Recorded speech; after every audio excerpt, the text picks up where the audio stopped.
to run several times with pre-warming the environment and so on, and to basically consume a whole table of randomly generated data.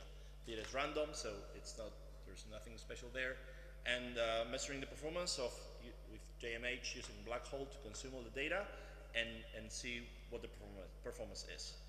So just for example, 10 million records, 1.6 gigabyte table. To execute the query to fetch all the 3 columns takes 17 seconds. Database is over network?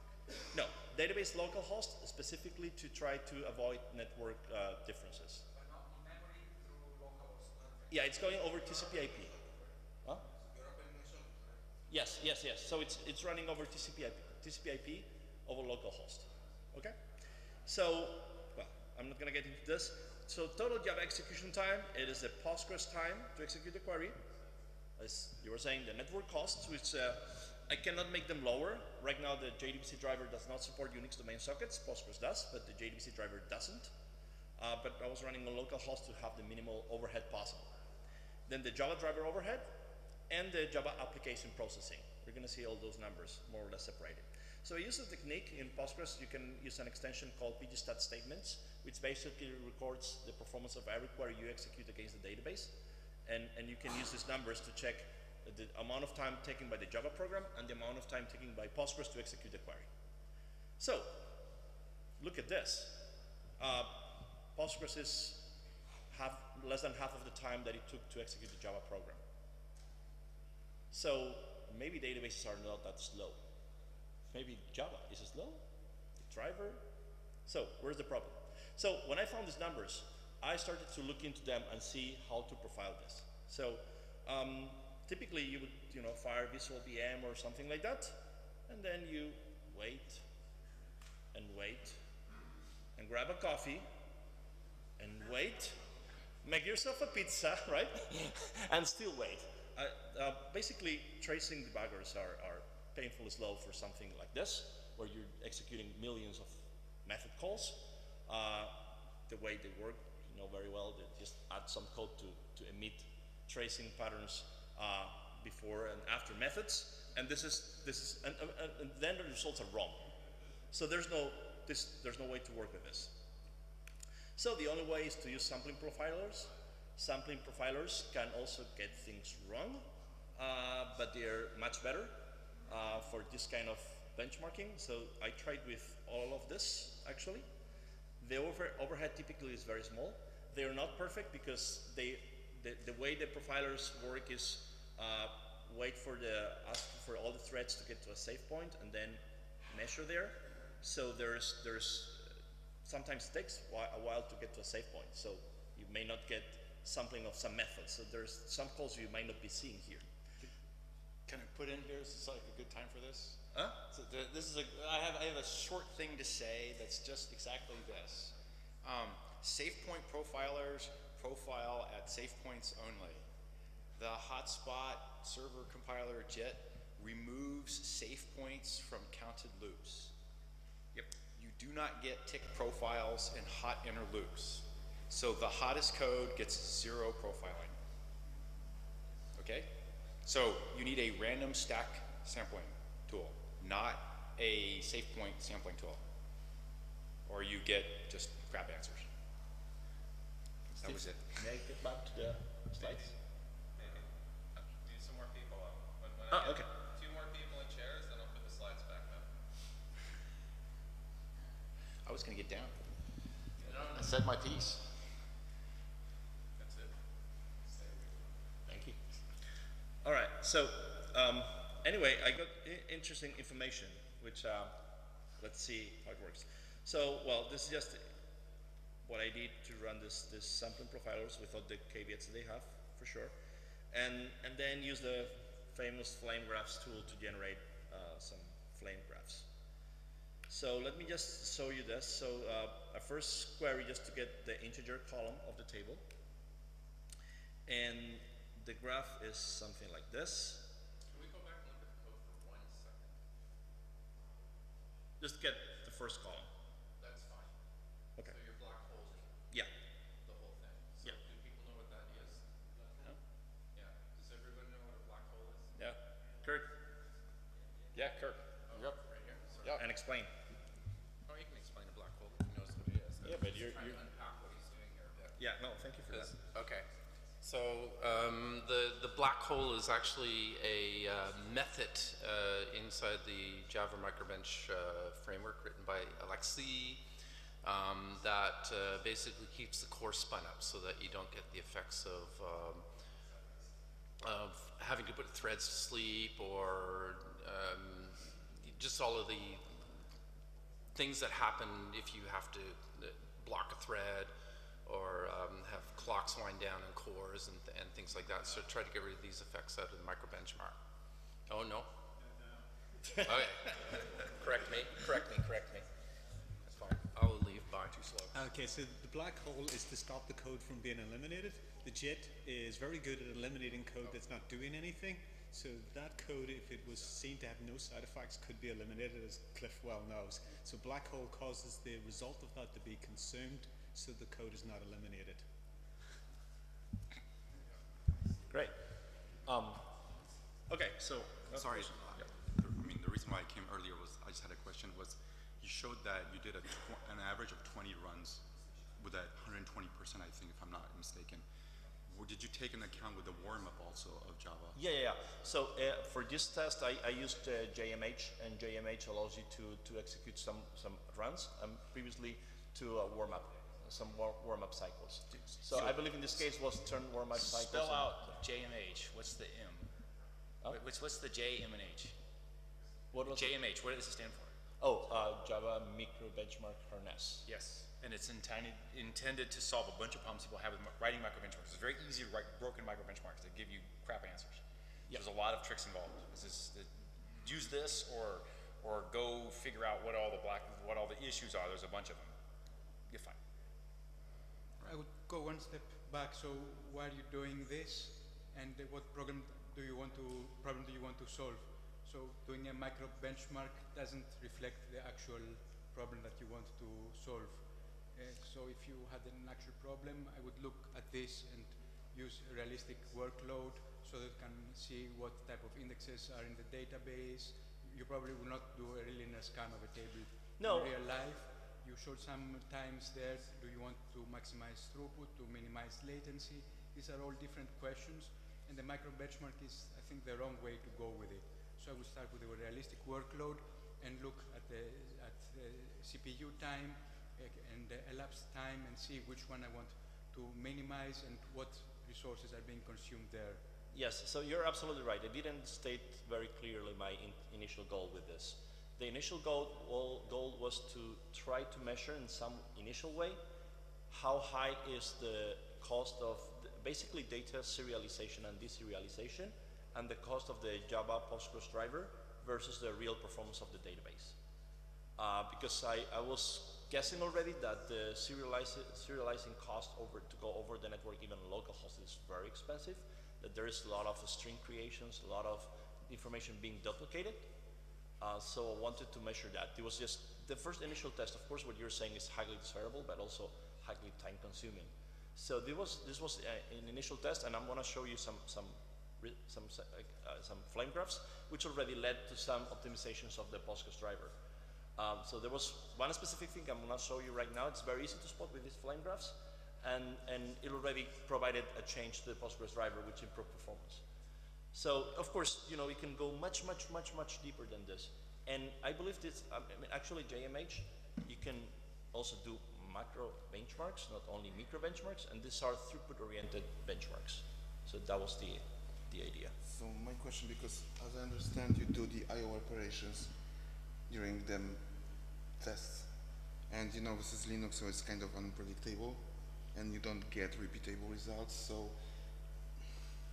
it's hard to trust because sometimes Linux does these things with page faults and so on and so on. So yeah, how precise are those results? Are absolutely not precise. The idea is to get an estimate. So where's the biggest bottleneck, or what is the order of magnitude of degradation performance? That's it. Okay. I mean, don't trust these numbers. Don't take that 120% by heart. Okay. I mean, running the results, I got several different results, but they were consistent in the trend that, for example, also there's some graphs that parsing JSON sucks big time. You know, so we already know that, but that's Nice to see it. yeah. Okay. Okay, so I don't know why presentation is. Yeah, it has to do that we want to, motivate more discussions like this and not less presentations. No, I absolutely agree with that. That's why there's already many questions. But I think this to show this flame graphs could be good. Yeah, I want to see the resolution of the problem too. Right. So go on. Okay. Okay, so first query you get the integer column, second query you get the integer and the text column, third query you get the integer, the text column, and JSON and parse it. So that's application. Okay, thank you. So flame graphs here. This is the first one in the integer column only. If you can see here, the flame graph means that the width of the graph means execution time. So the whole width is 100% of the execution time. Of course, there's many things not. Huh? Yeah, come here. Of course, garbage collection is not here, so that's a part. But what we can see here is that, for example, if we look at this method, receive tuple version 3, which accounts, if you look at the bottom of the screen, you can see it accounts for 50% of the time. This is just receiving the Number of samples. Yeah. Okay. It's approximate. Yeah. Okay. So approximately 50% of the time is spent in receiving data over the socket. Makes sense. I mean, we're reading 10 million rows, so we're shipping a lot of information over the network, but it's noticeable the time spent here. Let's look at the second query. It means that it's waiting on the socket, Yeah. so it's doing nothing. It's sending and yeah. You don't know. Usually I get rid of the reading of the socket. That's not very relevant because it's most of the time waiting. Yeah, but that's exactly what the part that I want to show. How much time are we spending on I/O? How much part the serialization, the going over the network is hurting us? How much time do you spend waiting? Yeah. I mean, I could. It's actually important to know because it means you're not driving the database very hard. Yeah, It can exactly. deliver a lot more performance. Exactly. Yeah. Exactly. Yeah. But it's not maybe the serialization here. It's you waiting on the circuit. It's not waiting. It's maybe the other part is serialization, but you're measuring the waiting for the serialization to happen. But we're running a local host. Should be high performance. You know, there's a channel with a lot of bandwidth. Maybe.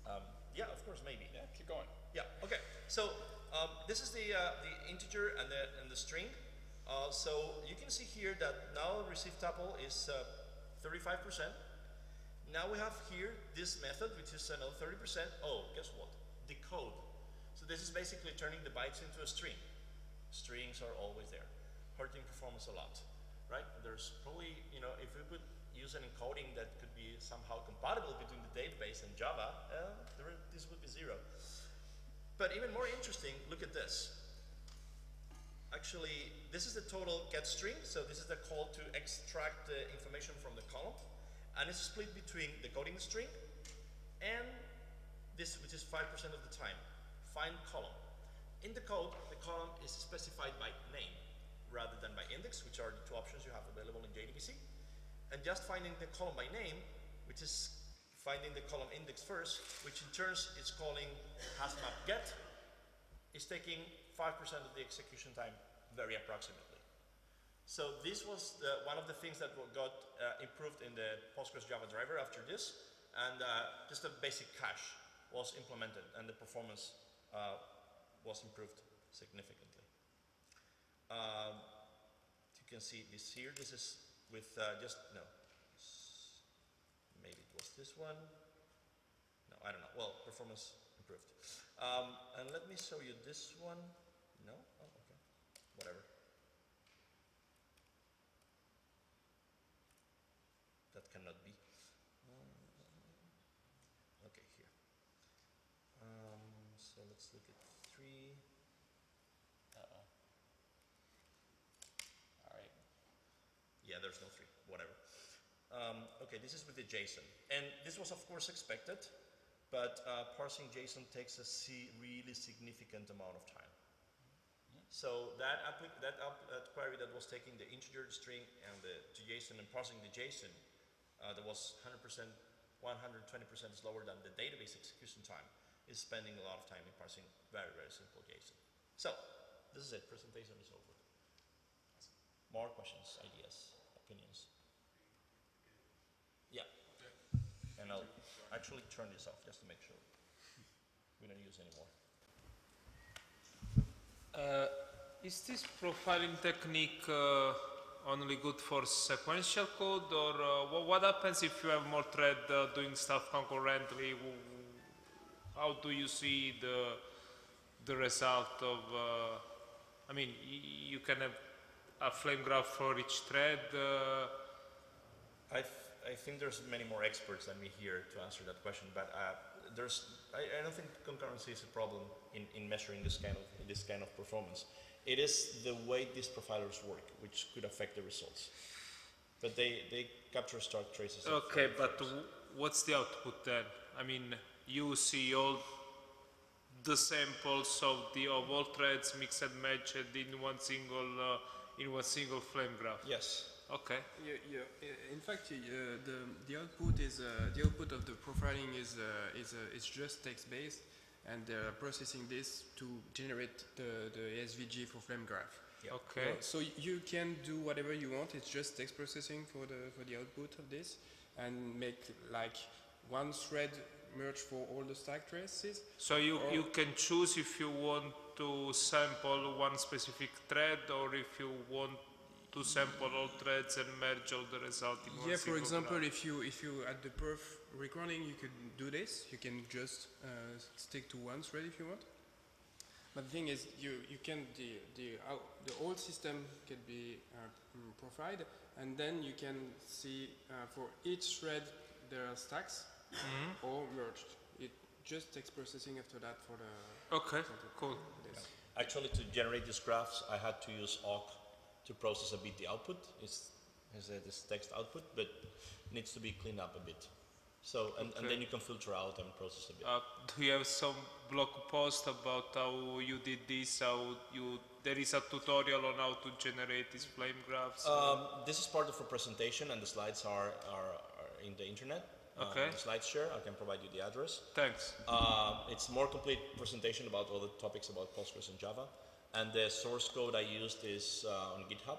Okay. On my GitHub account, or company account, I don't know. But, you know, I can provide the details. Thanks. You can see the presentation from Brendan Gregg about this, because he invented this. And also Nitsan Workout that explain more in details about the text format and what you can do about modifying it and applying for whatever you want. It's not just about CPU sampling. It could be like query, number of queries, you can use it also. It's just the way it's represented. I want to make a statement about people profiling transactional-based applications that are, taking sort of random stream of requests. So it's very concurrent. There's some sort of, database lookup often in the middle somewhere. A common failure mode, I'm hoping it's better now, maybe with JMH helps here too, is that you have a load driver, and the load driver fires off tasks one after another and is trying to measure throughput. But it fires off tasks based on perhaps a delay between when the last task completed and the next one gets fired. And in fact, that's not how these requests actually come, and you get a biased, you're sending in a biased stream. The next transaction doesn't start till the last one completed, and the server never has to suffer multiple parallel outstanding transactions. And also, if the server's taking a long GC pause, the transactions quit coming because the driver sees the last one hasn't completed. And the right way to do this is to have the send out of the transactions, of the events, based on whatever exponential drop-off pattern you think is realistic of your application, independent of when they complete. So if the server's under load and getting behind, the requests keep coming and hammering it harder and harder and harder. Unless you do that, you do not get realistic profiling and performance measurements. And it's too easy to fall in this thing. My load driver says fire equals 1 to a zillion, fire off a load, I measure the time, I got zillion transactions a second. No, you did not. You got a junk answer because the transactions don't actually come that way. You want to fire them off in one thread and collect their time they completed in a different thread. And so the guy firing sends them in some exponential decay pattern that might be very bursty and batchy, and the server might have GC and get behind at various times and has to still play catch up. And that's the way to realistically measure those kinds of applications. Unrelated to flame graphs. Actually, Postgres applies some kind of unintended back pressure in the way that the network buffer is very small. And so if you keep sending messages to the server, at some point it will stop responding until more information is sent out. And that's crucial to know when that point hits if you're trying to measure how much load your app can take. Yeah. Again, the importance of doing a system-wide evaluation. We're having here multiple sources of overhead. So we're using Java, we're using a relational database. If you want to get the maximum possible performance, you could have everything in memory in a C++ program, and it might perform faster. But unless you have a goal in mind doing micro benchmarks and optimizing specific parts, I realize the value of what you did in the driver, and maybe people will benefit from this, but might not help you in your specific pain point. Let me tell you a story. It might be apocryphal, but maybe it's of some value. There was a group of operating system engineers who profiled the operating system and found out that 80% of the time was spent on a specific part. They went on and optimized that part, coded in assembly language, used all the tricks of the trade to make it very fast, but it had no effect on the end users. And I said the story is apocryphal. It turns out that they optimized the operating system's idle loop. So that's the value of doing, looking at the system and the whole system and what you want to achieve. I want to add another learning. We had in profiling a production system which had like hundreds of thousands database accesses per minute, and we started slowly hitting the limits of whatever, and we started doing all these with flame graphs and on network level and everything, and started optimizing, and over, I would say, weeks, but even months, to get some performance headroom back. And actually, the final breakthrough came when we started looking at the data. And this is I really want to share this insights. If you do like database performance, don't look at the driver, don't look at the network, start looking at the data. And we did some very basic things, like we did some histograms on the number of lines of rows we got per query. And we figured out that 99% of our queries do not even return a single row, because we had some flaw in the caching. Another insight is if you have like a Hibernate on top of it, it's incredible. I mean, Hibernate is very powerful, but you can really shoot in your needs with Hibernate. And we found queries where there's a single query on the application layer. We had more than 40,000 database accesses for the query, because to these one-to-n problems, or sometimes the data gets like really, really big if you have like some strange joins. So for us, a very, very important breakthrough was looking at the actual data which is going and understanding why the data is in the way it is shaped. And we started fixing the problems on framework level. Sometimes it was partly caching. We started fixing the data on the query level, so fixing some of the Hibernate queries. And now we have tons of headroom back. But we wasted basically months of time of looking at the operating system and the driver stuff and everything. Just as an insight, because we made this mistake. And so to give it a little bit more context on what really I was trying to achieve here, I just had the perception that the execution time between a Java program to get some data and the database to execute the queries was very different. So I was trying to find what the overhead is and where it is. And the reason why is that Postgres has an API, internal API, which is called SPI, which means Server Procedure Interface, which you can hook into and execute the queries within the database, internally to the database. And with this, you avoid network, you avoid serialization. And I was seeing like a lot of object copies in the heap, a lot of garbage collection triggered by this, and so many inefficiencies. And I was wondering if I could run Java programs inside the database. And then we started another project for precisely doing this, running Java code inside Postgres database. But that's a different story.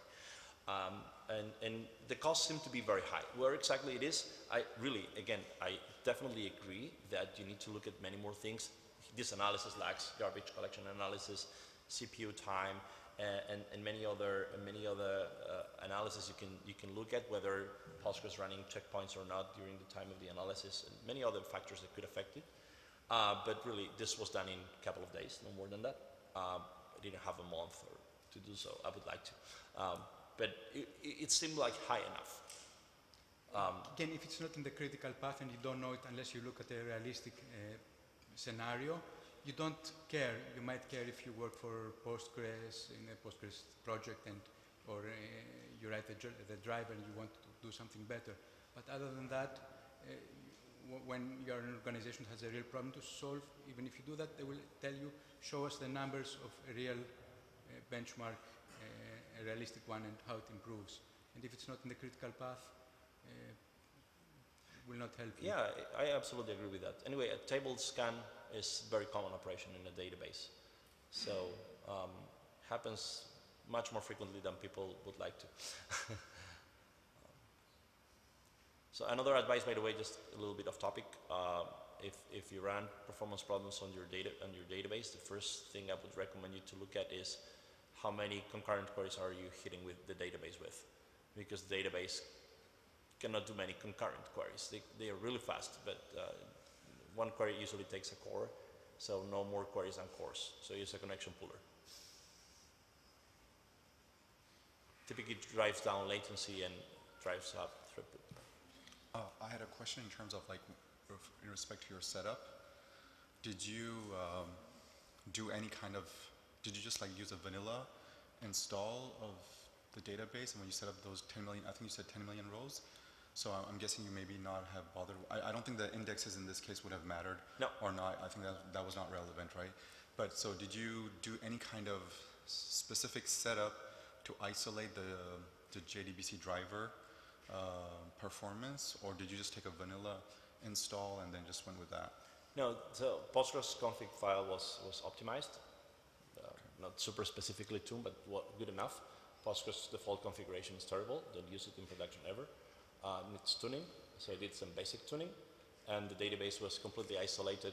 No other processes running, no other users connected to the database, and checkpointing was also tuned to hopefully not kick in the wrong time, and no other operation. So more or less isolated, not perfectly, but more or less, and more or less tuned.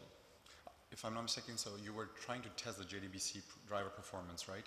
In that case, would it matter which configuration was used or how the database was set up? No, it shouldn't, but it would probably reflect a more. I didn't want Postgres to be limited by the small amount of memory and doing page faults all the time, whereas that wouldn't be really realistic. Nobody would run it that way. Right. So this query in this case it's going to execute from memory. So I want to make sure that it's not paging to disk. Okay. And indexes will not be used because it's a table scan. You don't use indexes on a table scan. Even if there was, it wouldn't be used anyway. No, it wouldn't be used. Yeah, I mean, if you read a book from the beginning to the end, you don't go to the index to look for every chapter, right? No. So you read it from, that's the same. So indexes will not be used, even if they would be there. Hi, so, well, I work on Hibernate, and it was well known that it is quite bloated. It allocates a lot of objects and so on. So I've been working recent years, getting very interested in performance to fix all those things. Well, I can't fix all of them, but I'm trying to improve it. And so the good thing we have at Red Hat is there is a performance team who's running lots of benchmarks, and they use a SpecJ Enterprise, which uses an approach similar to what Cliff was just describing. It's setting a very specific workload from a different driver, and it's going to hammer the system, and it's just going to measure if the system is going to behave within a threshold of acceptance in terms of latency. And if it does, they will just repeat the same benchmark again, just pushing up the goal a little bit. And so what I learned out of that is that it requires a dedicated team with a dedicated lab, and it's really like a full-time job of this team because it's very, very long to run all these benchmarks and all that. So the impact it has on our code is that I get a lot of really, really interesting feedback on details. Like we get flame graphs, we get recordings from all kind of profilers, toolings we have. And, but the drawback is we only really get this level of detailed, reliable data from what SpecJ is using in Hibernate. So it's very interesting for me that somebody is telling me, you know, oh, we have these different use cases, we found this other bottleneck. But you actually share that because, you know, the engineering team doesn't have the capability of running the benchmarks in a proper, reliable way. And yeah, related to what you were describing, like one of the outputs of this team is now they decided they are going to contribute to they are contributing to the Postgres driver to fix several performance issues because the drivers are actually one of the main problems nowadays. Yeah, absolutely agree. Yeah. Excellent. Did you have any problems with caches? When I did some time ago some performance benchmarking also to troubleshoot one of my applications, and I realized that a lot of incorrect data or metrics I was gathering were due to caches. So there's a cache in the driver itself. There'll be a cache in the database also in the pooling. Like for example, when you run a query, a lot of syntax checks will not be done if that query is still in the cache, for example. So how did you manage that? So Postgres does not have a cache per se. Has a shared memory region where data is read or written to. So that's kind of a cache, but it's not a query cache. It is just a page cache. So data is divided into 8 kilobytes block, and they could be either on disk or in memory. They have to be always in memory for a query to read them. So sorry, like, so did you every time like then had to tear down your Postgres instance and bring it back up? No, to avoid any. I previously warmed up the database because I wanted all the data to be in cache, and it was 1.6 gigabyte. It fit within the Postgres memory cache. So it was I want data to be in memory to avoid paging to disk. But wouldn't that have impacted your performance measurement for the driver? If data would not fit in cache, absolutely. The results could be very different. Right. Yeah. And the driver, there's no cache per se. Okay. So, but like for example, like if I take another database as an example, it has a cache where it loads all the queries that are being run. You can size it depending, and that's where the syntax check is done. Then it's pre-compiled and it remains there so that the next time when the query comes in, it can just leverage the placeholders and just change the where you're talking about the prepared statements. Well, it can be prepared statements or other optimization it might be doing that I was unaware on that specific database that I was using, but it definitely did impact when I was doing benchmarking or testing. So yeah. So prepared statements are a way of caching the query plans, query execution plans. That's of course done in the database, but in this case, there's one query. So it doesn't really matter. Eventually it was using a prepared statement anyway, but it was a single query. It just get everything from this table. So just one query. Okay. There's quite a lot of databases that caches the query plans and the execution plans of query because planning can be an expensive operation. It can take several seconds in some cases. When you want to benchmark a database, I would strongly suggest that you benchmark the database in a state where it's running as if it would run in production. Because if you just start it up, run one query, get a timeout, you're gonna miss all the caches. You're gonna get all the planning overhead. All the overhead that can possibly be in your path is gonna be in that first query. So what you really, if you want to get the performance of what the database is gonna give you in production, you have to warm it up for a long time. And the database is a big system. It has caches like the page cache, which is fairly big, and it takes a long time to fill up. So you want to give it a very long warm-up. Sure, but it depends also what it is that you're trying to isolate, right? I mean, these are complex systems, and they're like many layer of caches and whatnot. So I guess it was more to say, what are you trying to? Back when I was doing my test, was against queries, like how to make sure like my settings when I was tuning on the database, my queries were being optimized, or the pool and other things. So for me, it was very important that I started a new cache, and I didn't want to have any pre-compiled statements or queries. So it depends on what you're testing, right? And depending on what you're testing, then you will isolate other components that are not maybe meaningful as much as you can, so that you can just focus on what is the element of being tested, Yeah. to make sure that there's not some other factor that has came in and impacted your result, and you think, oh wow, this setting has actually improved things, but it was not that. But there's two different things here. One is the data cache, and the other one is the query plan cache, which is are called prepared statements. The prepared statements, they just save on query parsing and planning time.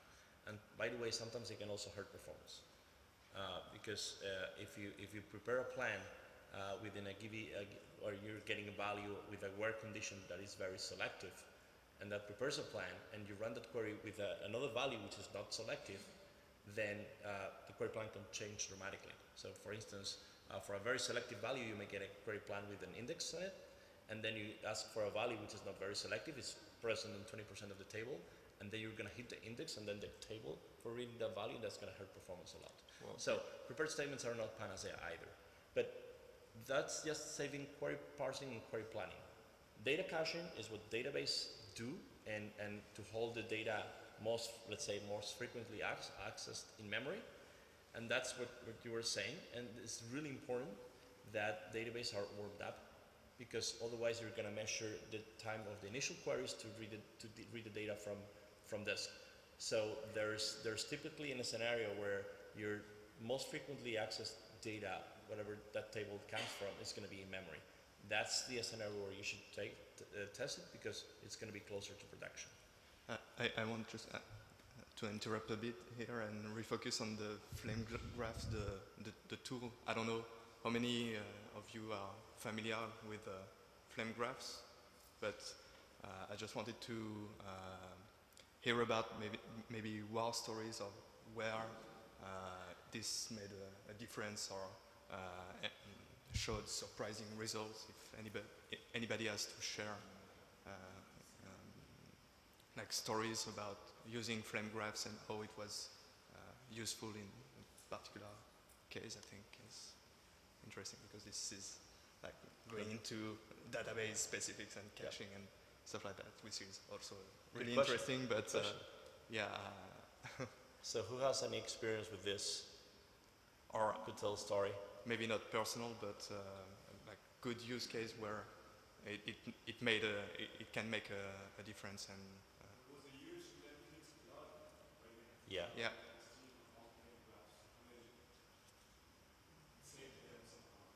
Mm-hmm. And maybe also so you have to do a lot of cleaning up and text processing, and so do you think it's still maturing in terms of tooling, or it's just the way it is, and since each case is different, you have to do this? No, I really think there's a lot of things to do to improve this, to make the process more user friendly. Yeah. This was done almost a year ago, so things I'm sure have changed. But to test some of the profilers, I need to modify C code, compile the C code, and load it as an agent to JVM. If you want to use Linux perf, that's very interesting also. So there's the Java profilers. Then you can also use the Linux perf profiler. The perf profiler, it's theoretically better, because it first of all profiles the whole system, not just the JVM. Second, because it doesn't need to wait on the JVM save points. So theoretically you get a fair sampling. On the other side, is far more difficult to use. Actually, they didn't get it to work properly, because you need to record the symbols and input those symbols to the Linux perf, so that it will resolve those symbols back to methods on the JVM. So you could generate a flame graph with blue colors for the system and orange-red colors for the JVM, and that's very cool when that works. But it's very painful. I do actually have a story where flame graphs played a role. So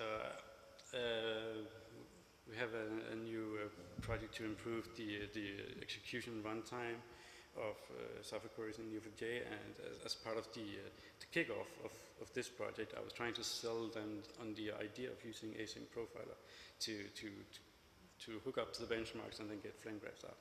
And in this example that I showed them, I had a query that produced a Cartesian product and then counted the result. It was a very simple query. All I wanted was to get these scans from just scanning the entire database and then do it several times. Clearly this query is kind of stupid. You can just say how many rows are actually in the database and just multiply them up. But the query planner didn't do that. So I used this as a nice example to see, well, we can see the overhead of reading the records in this case. But then later they actually changed it so the planner would optimize it into the multiplication, and then this example broke. So that improved the performance significantly on this very particular stupid query. Okay.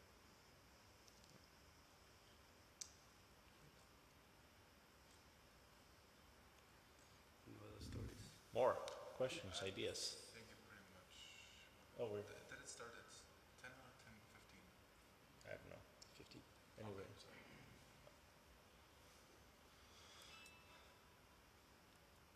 So,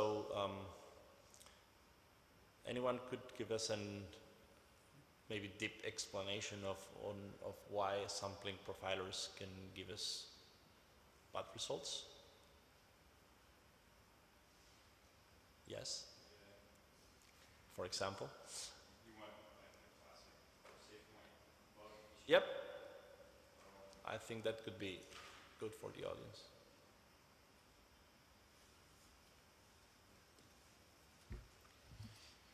So when you profile in the sort of easy YourKit modern profiler that's not doing a random stack sample, the profiler is talking to the JVM to ask it a question, where are you in the code?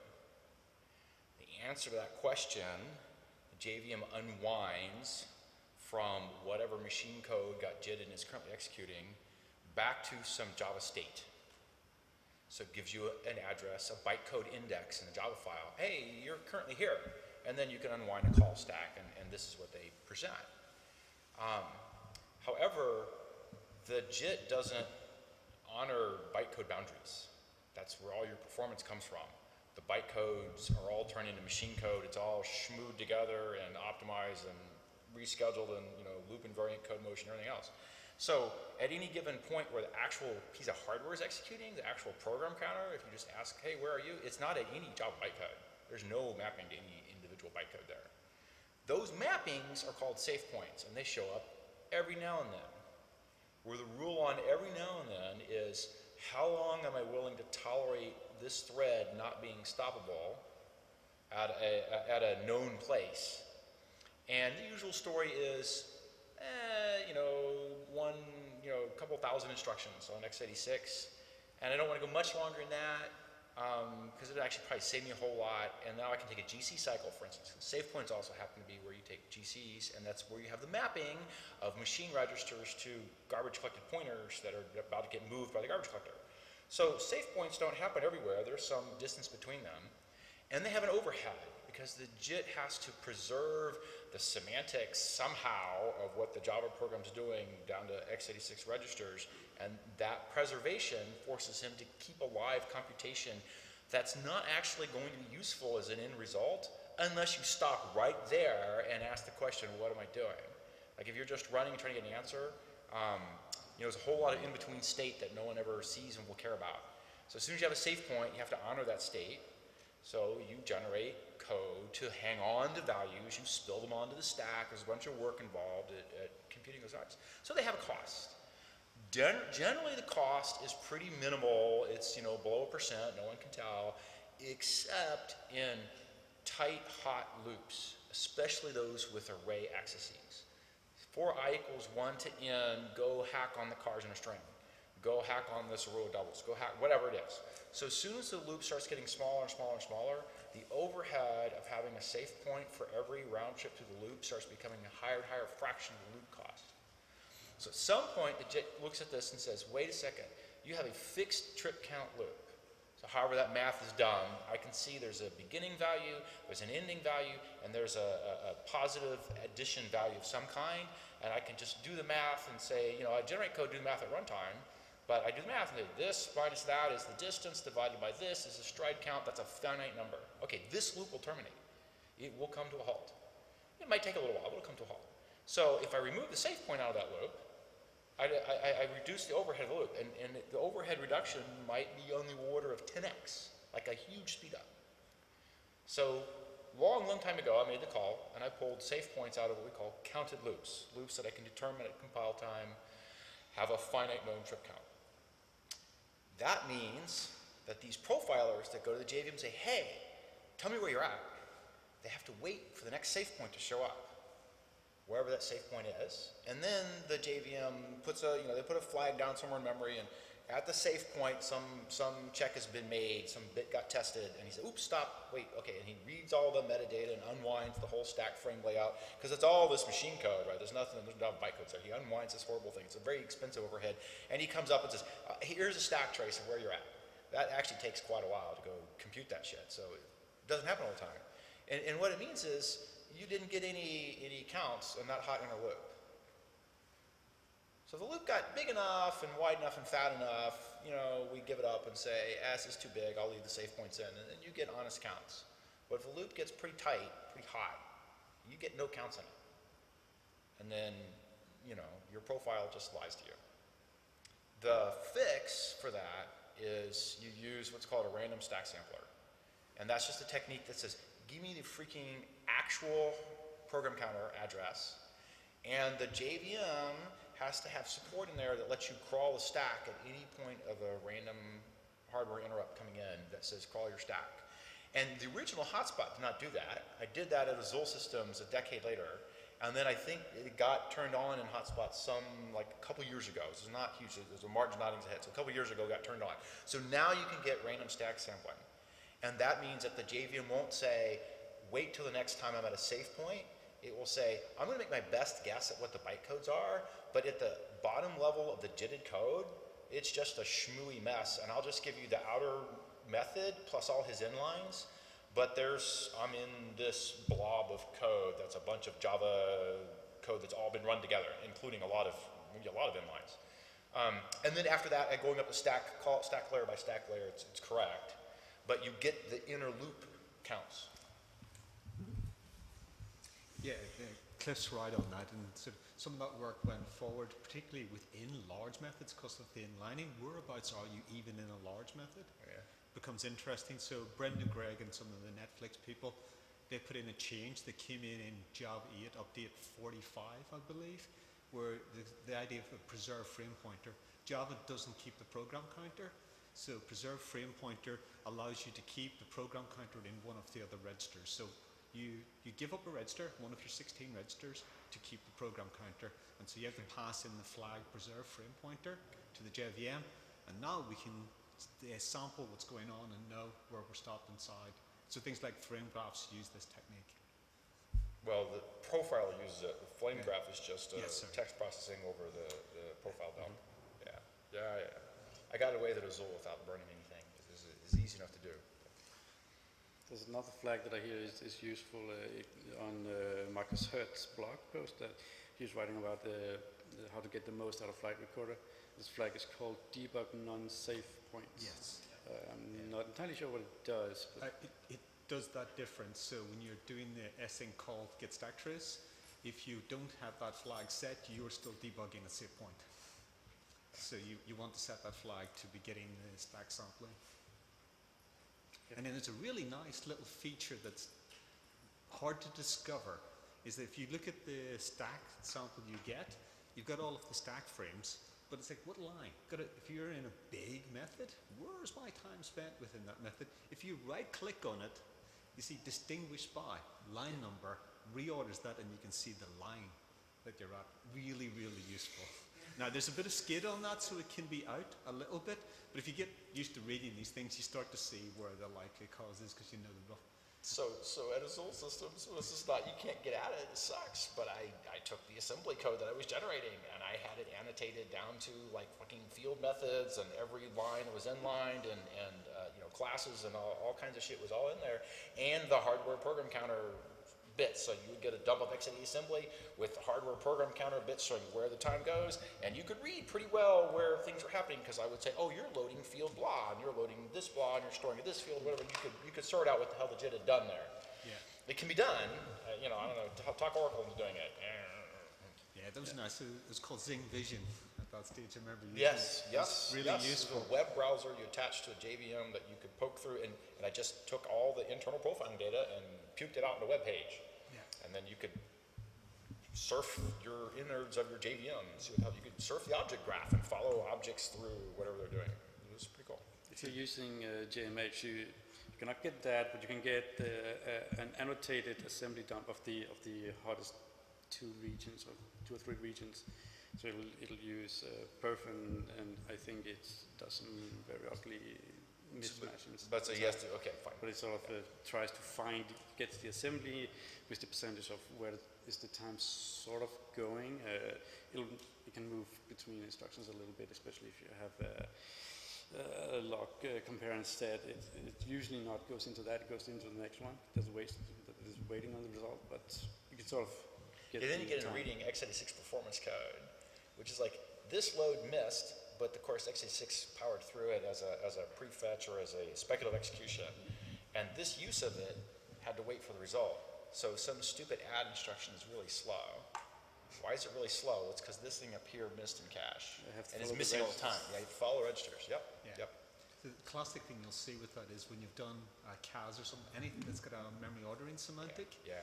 The way the x86 processor gives you the sequential consistency is the store buffer has to drain before the next instruction executes. So you get this one waiting here that's actually a really cheap instruction, and it gets the blame for the cost, but it's actually the thing in front of it has caused you to wait on the store buffer to drain. So that's why you get this skid effect where you'll get blamed slightly later, but if you read this sort of stuff a lot, you get used to really like that store to something that's just local is not going to cost, but it's the thing in front of it that caused it to slow down. Deal with the ordering semantics. Yep. And those rules, by the way, have changed over time, because I started on x86 like a freaking long time ago, and they got gradually, incrementally more and more complicated. Where lock actually met lock the front side and bus. lock actually went to the main bus and like did something horrible. Yeah. It can still happen these days slightly. I think we're over time. Okay, fine. Yeah.